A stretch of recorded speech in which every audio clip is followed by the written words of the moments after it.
അതെ, എപ്പോഴും പറയുന്നതിനോടല്ല, ഇത് ഞാൻ ചത്തെന്ന് കേട്ടാ പോലും നീ വീട്ടിൽ കാലുത്തരുത് കേട്ടോടി. ഇറങ്ങിപ്പോടി. എല്ലാവർക്കും എല്ലാ കാര്യങ്ങളും അറിയണമെന്നില്ല. അതൊക്കെ മനസ്സിലാക്കി അങ്ങോട്ടും ഇങ്ങോട്ടും നിൽക്കുന്നല്ലേ ജീവിതോ. എന്താണ്ട് കുട്ടിയെ, എല്ലാരും എന്നെ പോലെ പ്രഷർ താകണമെന്നില്ല. അതെ, നീ എന്നെ ഉണ്ടാക്കിയ തന്തയാവല്ലേ. അപ്പൊ ശരിക്കും സാറിന് ചായ ഇടാനൊന്നും അറിയില്ലടേ. സാറിന് എപ്പോഴും എന്നെ തുറന്നു നോക്കാൻ മാത്രമേ അറിയുള്ളൂ.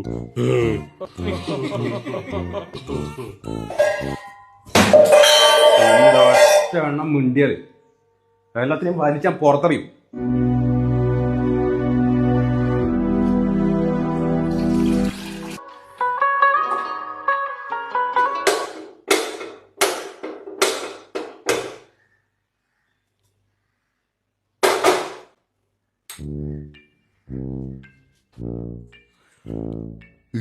ഇതല്ലേ ഞാൻ ചായപ്പൊടിയല്ല, ഞാൻ കുരുമുളക് പൊടിയാ. അശാനെ എന്നെ ഓഫീസിലിട്ട് പോ, അല്ലെങ്കിൽ വീട് ഞാൻ കത്തിക്കും. ഇപ്പൊ എല്ലാരും ചത്തേനടേ.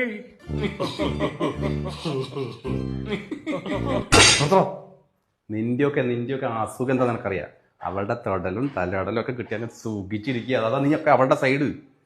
ആ ഒരാഴ്ച എൻ്റെ മൂക്കിൽ ശ്വാസം ഉണ്ടെങ്കിൽ ഒരാഴ്ച അവൾ ഉണ്ടാക്കിയതിനേക്കാളും കൂടുതൽ ഐറ്റം ഈ അടുക്കളയിൽ ഞാൻ ഉണ്ടാക്കി കാണിക്കും. യൂട്യൂബ് നോക്കിയായിരിക്കും. യൂട്യൂബൊക്കെ എന്നുണ്ടായതാടാ. അതിൽ നന്നായിട്ട് കുക്ക് ചെയ്യാൻ പറ്റുന്ന അന്തസ്സുള്ള പെണ്ണുങ്ങളുണ്ട് ഈ നാട്ടിൽ. എൻ്റെ കയ്യിൽ പൈസ ഉണ്ടെങ്കിലേ അതൊക്കെ ഈസി ആയിട്ട് ഞാൻ കാണിച്ചുതരാം. അവരെ കൊണ്ടുവരും ഞാൻ അവിടെ. പൈസ ഉണ്ട് ഇതൊക്കെ.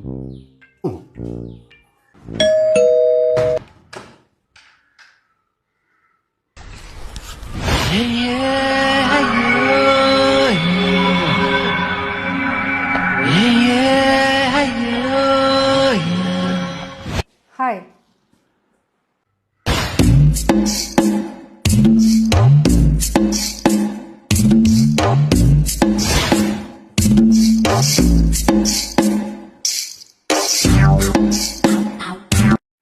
Mr. Bibin?